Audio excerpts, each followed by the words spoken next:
해인사, 통도사와 함께 우리나라 3대 사찰 중 하나로 손꼽히는 송광사. 참선과 설법을 중시했던 송광사만의 사상은 3단 구조라는 독특한 불교 건축 양식을 만들었다. 송광사의 건축적인 모습들은 그 일대의 훈국사라든가 여러 절들의 모델이 돼서 벤치마킹의 대상이 되기도 하고요. 그리고 송광사가 품은 또 하나의 보물. 조선 후기 불교 진영 제작 기법은 물론 양식을 알 수 있는 작품이 재탄생되었다. 대단히 좋은 안료와 좋은 구도와 좋은 기법을 가지고 만들었던 우리 해화사에서도 아주 빼놓을 수 없는 그런 백미의 작품입니다. 한나라의 스승이라 할 수 있었던 승려 최고의 관직 국사. 송광사는 국사를 16명이나 배출해내고 그 진영을 모신 승보사찰이다. 송광사라는 한 일개 사찰이 16국사를 배출했다는 것은 그 사찰이 가지는 의미가 어땠는가를 대비춰준다고 봅니다. 일종의 바로 국민 사찰이었던 거죠, 송광사가. 우리나라 불교의 가장 큰 종단인 조계종이 시작된 곳. 1200년 불교 역사의 중심이자 보물을 품은 곳. 한국 불교의 맥을 이어가고 있는 천년고찰 송광사의 문이 열린다.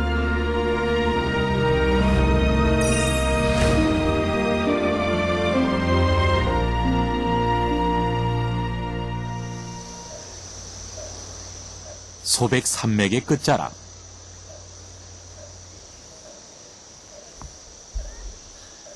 전남 순천의 조계산 서쪽에는 송광사가 터를 잡고 있다. 예로부터 우리나라의 훌륭한 스님을 많이 배출하여 승보사찰로 불리는 것. 승보사찰이란 출가 승려가 되려는 사람이 기본적으로 받아야 하는 수계와 행자 수업을 하는 사찰이다.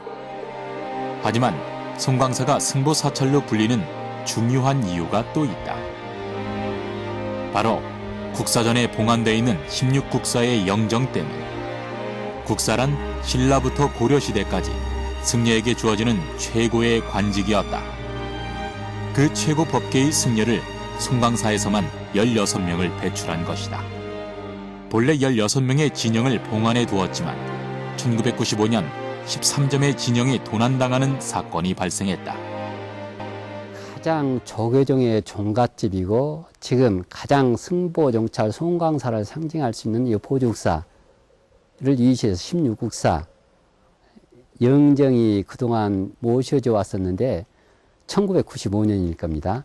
그때 도난을 당했어요. 스님들이 여기 한 30명 경진하고 있었거든요. 경진하고 있었는데 저 뒤로 해서 아주 조그마요. 한 겨우 가로 세로 한 20-30cm?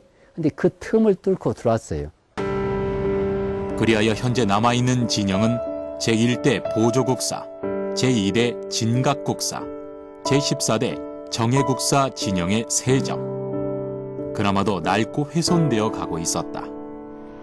지난해 7월부터 1년간 불화 전문가들의 손이 바빠졌다. 송광사의 승려들과 문화재 보존수복연구소 및 각계의 불교 회화 전문가들은 남은 3점의 진영만이라도 원화의 상태를 남겨둘 수 있도록 모사 복원 작업을 하기로 한 것.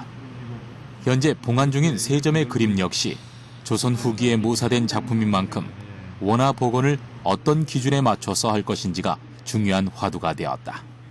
16국사는 고려시대 국사거든요. 우리 그 그림의 역사라는 것은 그림이 이제 몇백 년 가면 다시 또 제작되거나 또 중모라고 그러거든요. 다시 또 똑같은 모습으로 그 모사되는 그런 전통이 있습니다.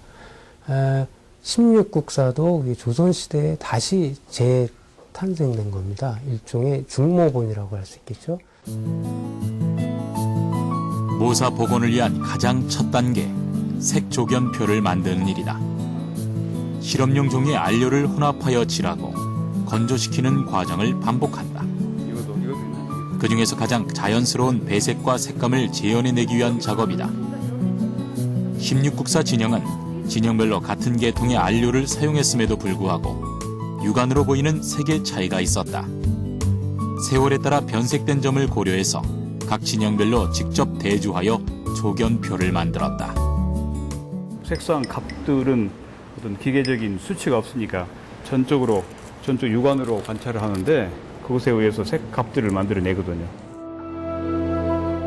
16국사 진영은 승보, 종찰, 송강사의 입지를 분명히 하고 고승에 대한 예우의 차원에서 최고의 기량을 가진 화승이 참여하여 제작된 것이다. 그 규모와 사용된 재료를 감안할 때 대단히 큰 불사였음을 다시 한번 알 수 있다. 대단히 좋은 안료와 좋은 구도와 좋은 기법을 가지고 만들었던 우리 해화사에서도 아주 빼놓을 수 없는 그런 백미의 작품이라 이러한 작품들이 역시 오랜 세월을 두고 연륜이 이렇게 오래되어서 이것을 그대로 봉안을 할 수 없기 때문에 지금 새로 모사 복원을 하여서 이제 다음 세대에게 이렇게 이어질 수 있는 이런 작업을 하고 있습니다. 사실 송강사는 16국사 진영 외에도 가장 많은 사찰 문화재를 간직하고 있는 곳이다. 법고인 금강오고령부터 약 80여 동의 건물과 하사당, 약사전, 영산전 등의 보물 13점, 불표의 내용을 조각해둔 43개의 경패와 같은 공예품까지 모두 30여 점의 문화재가 보존돼 있다. 능견난사는 눈으로 볼 수는 있지만 만들기는 어렵다는 뜻으로 기법이 특이한 청동그릇. 16국사 진영과 함께 손꼽히는 문화재 중 하나다. 이러한 보물들은 송강사를 우리나라 대표 사찰로 만드는 데 일조했다. 가장 구체적인 특징이 바로 국사를, 나라의 서성을 16명이나 연이어 배출했다는 것은 아주 이 사찰이 가지는 위상이 가지는 특별한 측면이고 일종의 바로 국민 사찰이었던 거죠, 송강사가. 국사, 나라의 스승이 될 만한 승려에게 내렸던 가장 높은 등급의 관직. 그리고 우리나라에서 가장 많이 국사를 배출한 곳 송광사. 16국사 진영 중에서 남아있는 3점을 보존하기 위한 모사 복원 작업이 시작됐다. 그리고 16국사를 비롯한 송광사의 보물과 함께 불교 미술의 향연이 펼쳐진다.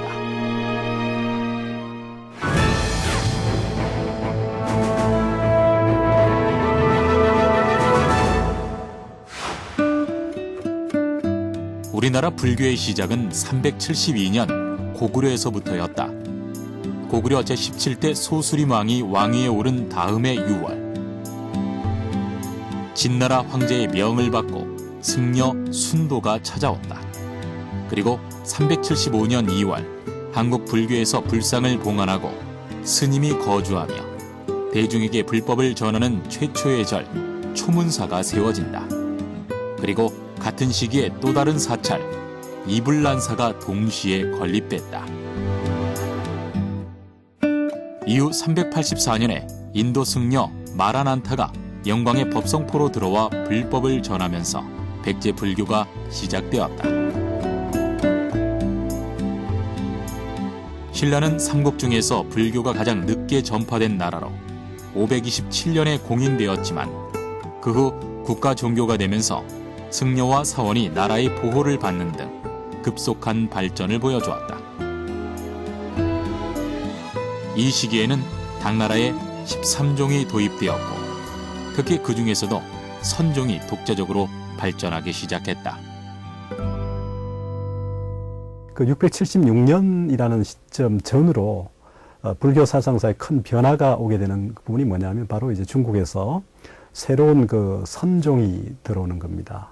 그러니까 선종이라고 하는 것은 말 그대로 교라는 것이 이제 부처님의 가르침이라면 선이라는 것은 부처님의 마음이라고 얘기를 합니다. 왕실과 중앙귀족을 중심으로 지지를 받았던 교종이 전통과 권위를 중시하는 경전 중심의 불교였다면 선종은 지방 호족과 육두품 세력을 바탕으로 개인의 참선을 중시했다. 신라 하대부터 선종 세력이 커지면서 통일신라 7세기 말을 전후로는 구법승들이 중국과 인도로 가서 좀 더 선진화된 불법을 받아오게 된다. 그리고 918년에 고려가 건국되고 신라는 고려에 흡수된다. 고려 태조는 불교 신앙에 의해 민심을 수습하고 국가의 보호를 받고자 했다. 고려의 중요한 어떤 변화 또는 고려의 어떤 국가 정책에도 크게 영향을 받습니다. 특히 태조 왕건에 의해서 이제 훈요 10조라고 하는 것이 제시되면서 불교를 국교로 받들어라는 얘기를 아주 합니다. 왕실과 어떤 불교계는 긴밀한 관계를 이루고 있었죠. 특히 태조는 세상을 떠나기 직전 훈요 10조를 남겨 고려 왕가에서 불교를 믿고 귀감으로 삼게 했는데 그 중에서도 연등의 팔관회를 통해 부처에 대한 제사를 경건하게 지낼 것을 언급하는 등 불교를 숭상하는 모습을 찾아볼 수 있다. 921년 후삼국을 통일한 태조가 나라의 번영을 빌고 전쟁에 시달린 백성들을 쉬게 한다는 뜻에서 창과 방패를 부수어 만든 개국사. 936년 삼국 통일을 기려 세운 개태사 등 500곳의 사원을 세우고 불상과 탑까지 합하면 모두 3,500여 개가 될 정도로 태조의 불심은 매우 컸다. 그리고 고려 고종 23년부터 38년에 이르기까지 16년간에 걸쳐 고려 대장경이 완성된다. 경판수가 8만여 판이므로 8만 대장경이라고도 불리는데 이것이 봉안된 해인사는 법보사찰이라 불린다. 불교에서 중요한 불, 법, 승 중에서 부처의 말씀을 뜻하는 법이 봉안된 곳이라는 의미다. 자장률사가 중국에 유학하고 올 때 불경과 불사리를 가지고 귀국하였는데 이 부처님의 진신사리를 모셨다고 해서 통도사는 불보사찰이라 불린다. 그리고 삼보사찰의 마지막 송강사는 16명의 국사가 배출되었고 국사 진영을 모시고 있기 때문에 승보사찰이라 불린다. 사실 이곳이 승보사찰이 된 것에는 일대 국사인 진울의 역할이 제일 컸다. 교와 선은 하나라고 주장하며 동지를 모아 정예사라 하고 결사운동을 펼쳤다. 당시 승려와 규모 모두 작은 절이었던 이곳에 자리를 잡으며 오늘날 조계종의 시초가 되었다. 이곳에서 16명의 국사가 배출되었고 현재 우리나라의 대표적인 사찰로 자리매김하게 된 것이다. 180여 년에 걸친 진울과 그 제자들의 노력에 의해 송강사는 조선 왕조가 시작되기까지 고려시대 한국 불교의 중심 역할을 하였다. 수선사의 거점을 옮기게 됩니다. 옮기는 것이 이제 송강사인데, 그리고 그 사이에 이제 진울은 옮겨가다가 지리산 상무주암에 가서 마지막 자기 수행을 점검하면서 세 차례 전기를 통해서 깨달음을 확고하게 정착시키게 됩니다. 수선사에 머물면서 이제 수선사 초대 사주가 되죠, 맹주가.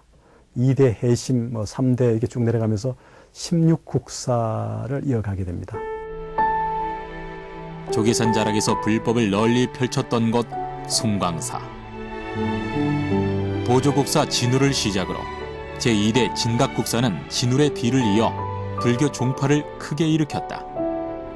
제3대 청진국사는 진각국사의 착실한 제자로 건전한 불교 기풍이 뒷날까지 이어지게 하는데 공헌을 하는 등 16명 국사의 업적이 뛰어났다.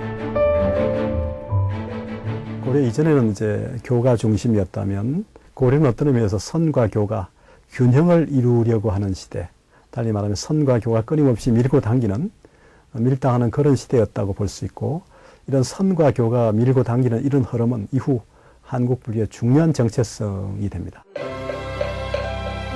보조국사를 시작으로 수많은 대중을 지도하여 한국 불교의 새로운 전통을 확립한 곳. 숱한 재난을 겪어내면서도 한국 불교의 중심을 지켜온 곳 송강사. 9번에 걸친 재건에도 불구하고 천년사철의 위용을 잃지 않는 이유는 무엇일까?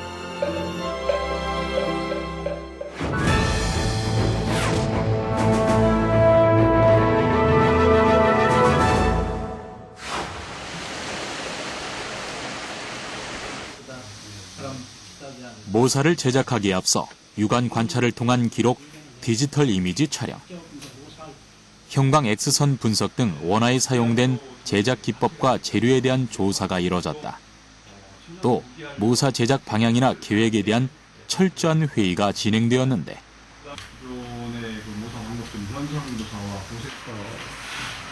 해충에 의해서 이루어진 것이기 때문에 그건 그냥 본래 좀 먹지 않은 상태로 그리는 게 바람직하지 않나 하는 생각이 들어가거든요.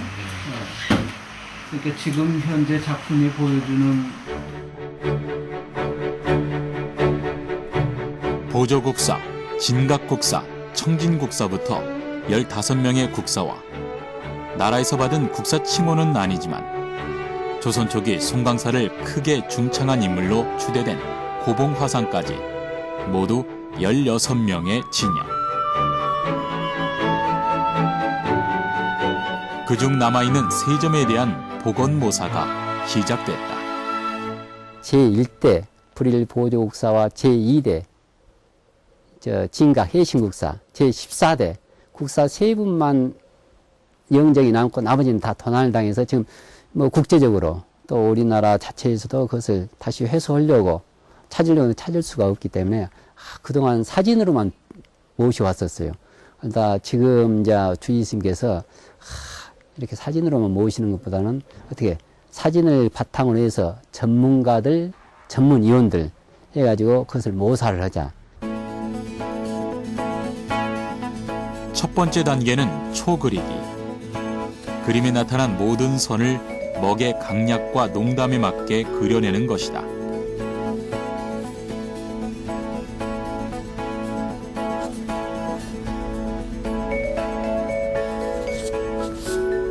원화를 실제 크기로 인화한 사진 위에 한지를 올려놓고 밑에 비치는 잔상을 따라 그린다.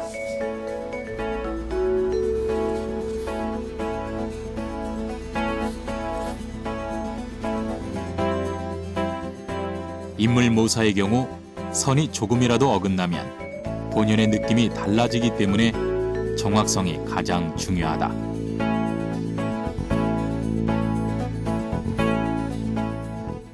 초를 기본으로 해서 본 바탕인 비단에 그 초를 내기 위한 이런 대단히 모사 복원의 첫 번째 단계에서 중요한 작업입니다.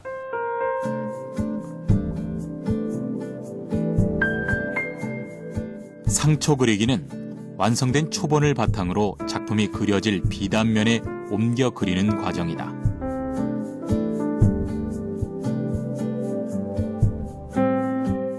풀칠을 해서 기초 작업을 마친 비단 뒷면에 초본을 끼우고 앞면에서 비치는 형상을 그려낸다. 얼굴 부분은 가는 먹선으로 세밀하게 표현하였고 윤기가 나도록 작업했다.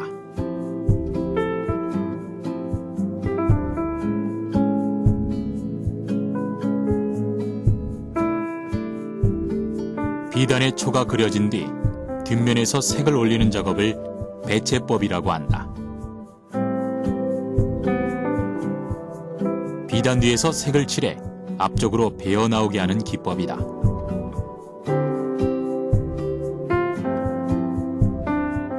고려 불화나 조선시대 초상화에서도 배채법이 많이 사용되었는데 뒷면에서 색을 칠해 놓았기 때문에 앞면에서는 색을 얇게 칠하여 깨끗하고 차분한 느낌을 준다.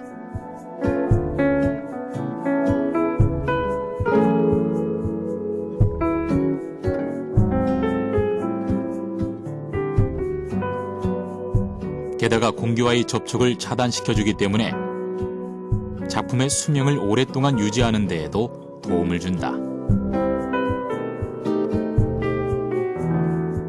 되게 동양에서는 중국 문화권에서는 비단, 곧 확연의 그림을 많이 그렸는데 확연들은 비단들은 그 재료의 특성상 상당히 얇은 그런 그 화면을 하고 있기 때문에 뒷면에서 배체를 해서 앞면에서 우러나온 그 은은한 색을 이용하면서 그림을 완성해 나가는 게 동양 전통의 방법입니다. 채색에는 천연 무기 안료가 사용되었다. 암갈색으로 배경을 어둡게 조성하고 불교 회화의 특징적인 녹청색과 주색을 사용해서 고귀한 고승들의 분위기를 이끌어내고 있다. 그것이 고려 시대의 그 국사라 할지라도 그 표현이라든가 여러 가지 색채 또는 여러 가지 요소는 조선 시대의 어떤 그런 미감이 반영될 수밖에 없었던 거죠. 그래서 그러한 것들을 다 이해하셔서 이렇게 감상을 하시면 훨씬 더 재미있게 감상할 수가 있을 것입니다. 고려시대의 불화는 기본적으로 통일신라 시대의 불화 전통을 이어받았지만 활발한 대외 교류를 통해 송원 때 불화의 영향을 많이 받아들였다. 광물성 안료나 금가루를 사용해서 화려하고도 섬세한 기법이 특징이다. 고려시대 대표적인 불화 수월 관음도는 불경의 내용을 그림으로 표현한 것인데 재난을 만났을 때 관음보살을 부르기만 해도 구제받을 수 있다는 내용을 담고 있다. 고통을 자애로운 모습으로 구제한다는 그런 관세음보살이 굉장히 화려한 모습으로 표현된 것이 수월관음도입니다. 그게 고려시대의 미감과 그 문화를 불교회화에서 가장 적극적으로 보여주는 그런 그림이라고 한다면 조선시대의 불교회화는 괴부를 들 수가 있겠습니다. 괴불도란 야외나 마당에 걸어두고 법회나 도량에 사용되는 대규모의 불화를 말한다.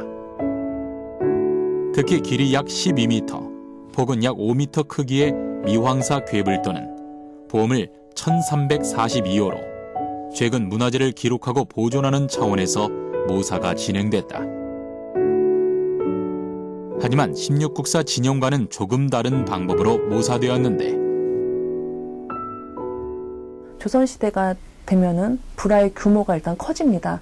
커지게 되고 그런 큰 규모의 이제 불화를 버티기 위해서, 지탱하기 위해서 뭐 바탕감이 변화를 하게 되죠. 고려 불화에서 했듯이 배치법을 이제 이용을 해서 수백 번을 칠해도 앞에서는 그 효과를 볼 수가 없는 거죠. 예, 그래서 조선시대의 불화에서는 이제 그런 것보다는 전체적으로 오리 굵은 천들을 사용함에 따라서 앞쪽에서 뭐 호분이라든가 뭐 염분 이런 것들을 전체적으로 화면에 칠해주고 그 위에 채색을 하는 경우가 많습니다. 불교의 변화는 불화의 변화를 가져왔다. 바탕감의 변화는 그림의 규모 때문이기도 했지만 억불 정책을 시행했던 조선 후기 시주자층의 경제적인 여건이 달라졌기 때문이기도 했다. 삼배나 모시, 면을 주로 사용하게 된 괴불도는 배채법 대신 바탕감에 안료를 바른 뒤 직접 채색하는 방법으로 그려졌다. 미황사 괴불도의 모사 방법과 16국사 진영의 차별점은 또 하나 있다. 현상모사라는 거는 기법적인 것도 동일해야 되지만 그 재료, 사용된 재료에도 똑같이 복원을 해서 해줘야 돼요. 사용된 물감 같은 것에 대한 그러니까 성분도 과학적 분석을 통해서 이루어지죠. 그래서 지금은 그래도 우리 전통 회화를 대상으로 한 그런 안료 분석, 성분 분석 같은 거를 이제 많이 실시를 했어요. 그렇기 때문에 그런 데이터들이 지금 차곡차곡 쌓이고 있는 상태고. 모사의 방법에는 여러 가지가 있는데 미황사 괴불도를 모사한 방법은 현상모사. 현상모사는 원화의 현재 상태를 빠짐없이 재현해내는 방법이다. 여기에는 세월이 흐르면서 생긴 얼룩이나 색바램까지도 포함된다. 이에 비해 복원모사는 원화가 그려졌던 원래의 기법과 재료를 통해 손상되기 이전의 상태, 즉 처음 제작될 때의 모습으로 되돌려 제작하는 방법을 말한다. 16국사 진영은 원화 그대로의 상태를 최대한 살려내되 세월이 주는 이질감은 최소한으로 줄이는 방법을 선택했다. 이번에 송광사에서 석점 진영을 모사를 했던 것들은 기본적으로 고색 복원 모사를 했습니다. 그래서 원본이 가지고 있는 그 재료와 기법들을 충실히 따지면서 지금 원본에 남아있는 여러 가지 이물질이랄지 또 그 헤어진 것이랄지 이런 것들은 생략을 하고 처음에 복원을 했던 그런 색상의 그 세월감을 역사감을 조금 느끼게 하기 위해서 색을 약간 다운을 시켜서 모사 복원을 하였습니다. 수백 년 전의 그림, 그것을 오늘날 재탄생시킬 수 있는 것에는 선조들의 과학성이 숨어있기 때문이다. 배접을 하는 과정에서 종이와 종이 또는 종이와 천을 붙이기 위해 사용되는 풀에 바로 그 비밀이 숨어있다. 숙성시키고 따라내는 과정이 얼마나 반복됐느냐에 따라 작품의 수명이 결정된다고 해도 과언이 아니다. 먹이나 채색에 번지지 않도록 풀이 덩어리지지 않도록 신중하게 배접하면 모사 복원의 마지막 단계가 마무리된다. 풀 속에 있는 단백질 성분 이런 것들이 그 좀의 원인이 되는 거기 때문에 그거를 제거해 줬을 때 그 풀을 사용한 뭐 그림이나 뭐 글 이런 작품들의 보존이 훨씬 오래 가는 거죠. 부처와 고승의 모습을 되살리는 일은 그림 속에 숨겨진 정신까지도 담아내는 작업이다. 시대를 초월한 아름다움, 전통과 현대의 교감, 그리고 그 안에 담긴 숭고한 가치까지도 담아내는 것이 바로 모사 복원의 핵심이다.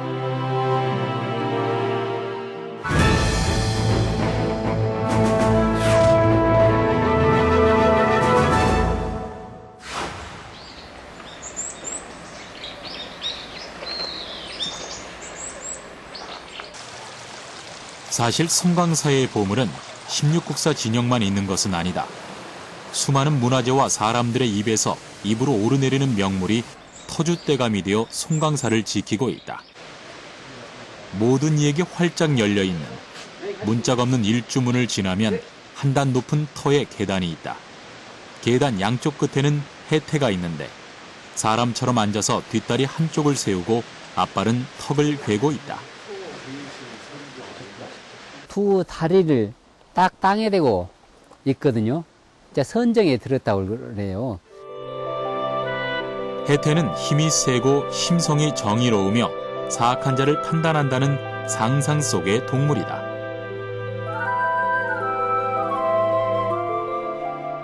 스님들은 동물도 나와 똑같이 동등한 평등하게 그렇게 보거든요. 사람만 생각하는 게 아니고 동물도 수백 년 전에 몇백 년 전에 이렇게 사람 돌로도 이렇게 생각. 그러니까 이것은 이제 무심코 다 지나오거든요.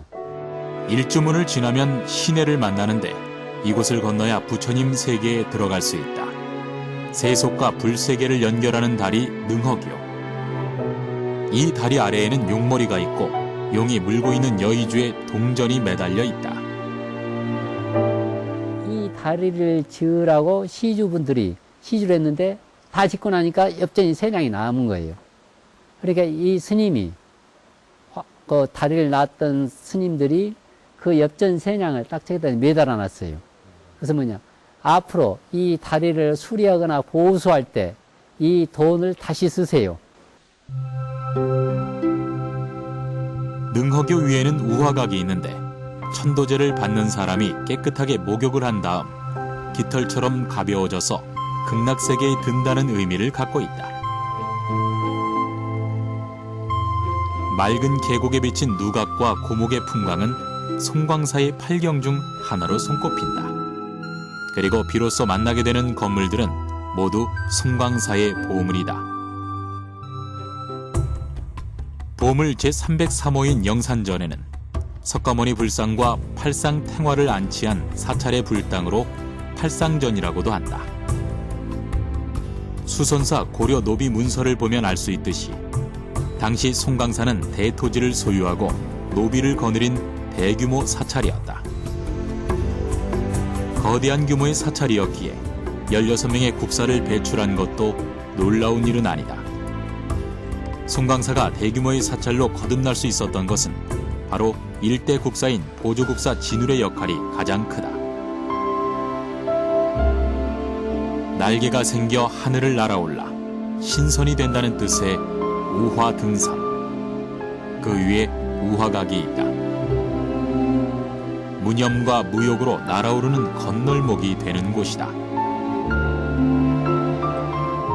고려 때의 모습을 느끼고 싶다. 그러면 이제 송강사 입구에 있는 그 임경당하고 이렇게 어우러져 있는 그 부분. 그 부분은 마치 그 절 입구가 아니라 궁궐의 입구를 들어가는 것 같은 느낌이거든요. 이게 그런 것들은 왜 그랬을까? 당시에 그 고려의 유명한 사찰들은 거의 궁궐 정도의 규모를 갖고 그런 그 고급한 기술과 또 재정이 있었고 또 거기 오는 그 신도들 대부분 귀족이나 왕족들이었기 때문에 그런 느낌은 이제 갖는 거죠. 사찰의 중심에 자리 잡고 있는 대웅전. 그런데 송광사의 대웅전은 여느 사찰과는 다른 특별한 구조를 가지고 있다.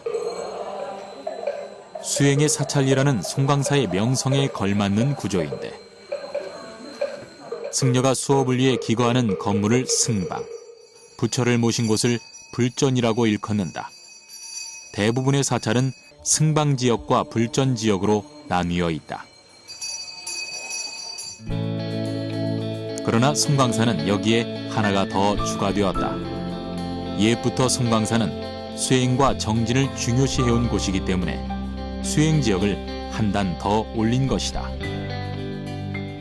우리나라 절들이 대부분 이제 경사지에 위치하니까 이게 크게 단들을 많이 만듭니다. 그래서 이제 보통 절은 두 단, 아래는 이제 승방지역, 윗단에는 불전지역 이렇게 이제 두 개가 나뉘는데 실제로 건축의 규모나 이 양으로 따지면 승방 공간이 뭐 압도적으로 많죠. 이 불전보다는. 승보사찰의 어떤 상징이 중요하고 그래서 이 승방구역, 그 다음에 이제 불전구역 있으면 그 제일 윗단에 수행구역이 만들어지죠. 참선을 하고 설법을 하고 하는. 그래서 3단 구조는 아마 조금 이제 독특한 이 구성이라고 볼 수 있습니다. 신라 말에 창건되어 길상사라고 불렸던 곳. 고려 인종 때 중창하려다가 완공하지 못한 채 폐허로 남겨져 있었던 송광사는 그로부터 50년 뒤 보조국사에 의해 새 규모의 사찰로 발전했다. 이후 수차례의 중건을 거쳐 지금의 규모로 거듭났는데 대웅전보다 한층 높은 곳에 위치한 하사당은 보물 제263호로 스님들이 생활하는 승방 건축이다. 약사전은 모든 질병을 고쳐주는 부처, 약사열애를 모신 불전이다. 규모가 송광사에서 가장 작은 법당으로 보물 제302호로 지정돼 있다. 불교 건축에서 중요한 부분이 있다면 기능적인 것이다. 첫째, 예배소로서의 기능, 그리고 두 번째로 수도원의 기능이다. 일반 신도들이 가서 불공을 드리는 기능보다 더 중요한 것이 바로 수도원의 기능인데 송광사 같은 경우에는 특히 수많은 승려들이 거주하고 공부하고 수행하는 곳이었기 때문에 수도원의 기능이 훨씬 중요했다.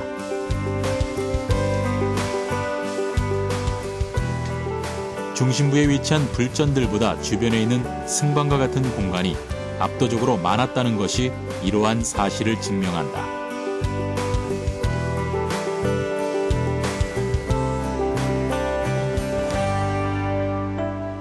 경전을 더 중요시 여겼던 교종과 승려들의 수행에 무게를 두었던 선종, 순수 선불교를 주창한 것이 조계종이고 송광사는 최초의 조계종을 만든 사찰이나 다름없다.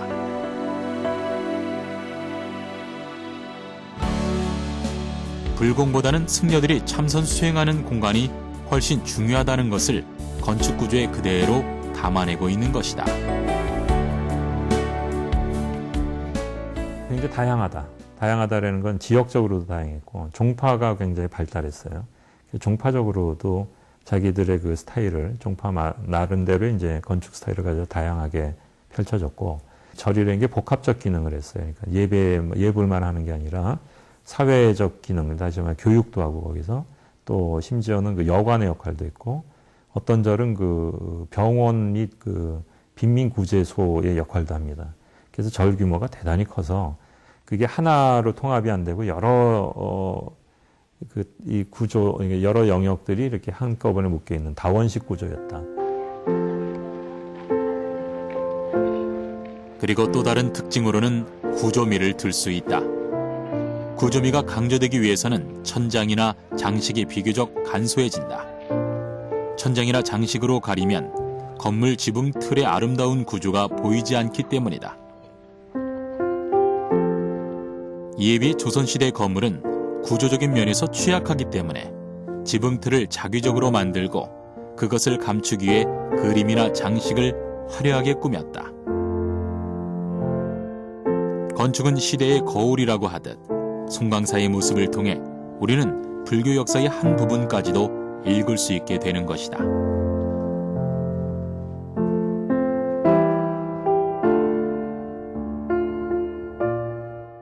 건물로 보면은 이 구조미를 굉장히 중요하게 생각을 했고 대단히 정교하게 만들어져서 조선시대 건물은 일이 좀 장식적이려면 이 고려시대 불전들은 대단히 구조적이다. 이렇게 이제 표현할 수 있습니다.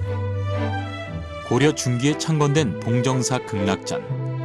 현존하는 한국 목조 건축물 중 가장 오래되었고 고려시대 건물이지만 신라시대부터 내려오던 전통적인 공법을 사용했다.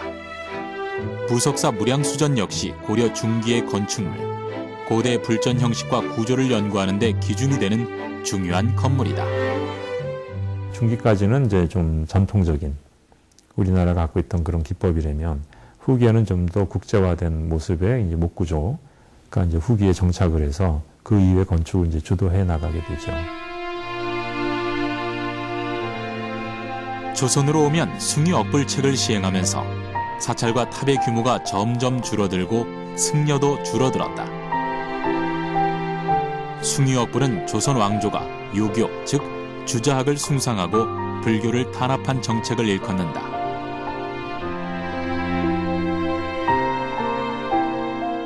고려 왕조에서 사찰 및 승려에게 주어졌던 혜택이 모두 철폐되었고 사찰도 정리되었으며 남은 사찰은 모두 산으로 쫓겨 들어갔다.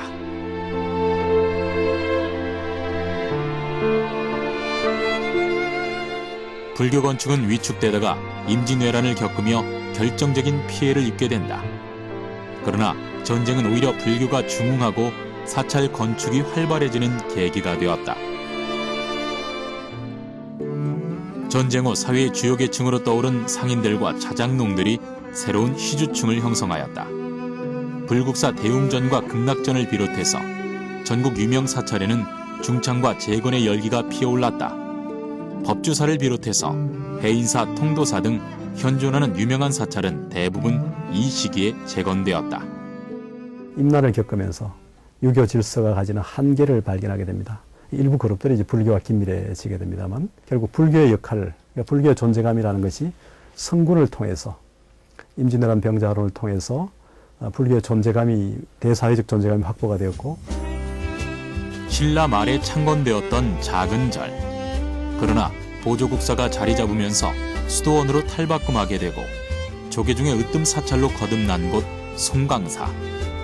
수차례 전쟁과 재건을 반복하면서 환란의 역사를 오롯이 겪어냈지만 16명의 국사를 배출하면서 명실상부한 최고의 사찰로 우뚝 서게 되었다. 고려불화 같은 경우에는 이미 그 가치가 전 세계적으로 우리나라를 대표하는 문화재로서 인정을 받았잖아요. 그렇기 때문에 우리 모두가 지켜야 될, 지켜나가야 할, 보존해야 할 소중한 이제 문화유산 중에 하나라는 생각을 합니다. 송강사라는 사찰이 가진 의미가 여타의 사찰하고 좀 다른 것이죠. 어떤 주체와 어떤 인식과 실천을 담고 있는 그런 사찰이라고 생각되고요. 그런 전통이 어떤 의미에서 오늘날 한국 불교를 이만큼 버티고 있는 힘의 원천일 수도 있다는 생각이 듭니다. 삼국의 성립과 함께 정착한 불교는 오랜 세월을 지나는 동안 우리 전통문화의 기반으로 자리 잡았다.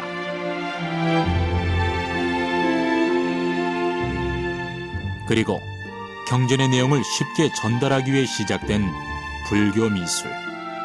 회화, 공예, 조각, 그리고 건축까지 아우르는 불교 미술은 불교를 넘어 한국 문화를 가늠하는 적도가 되었다.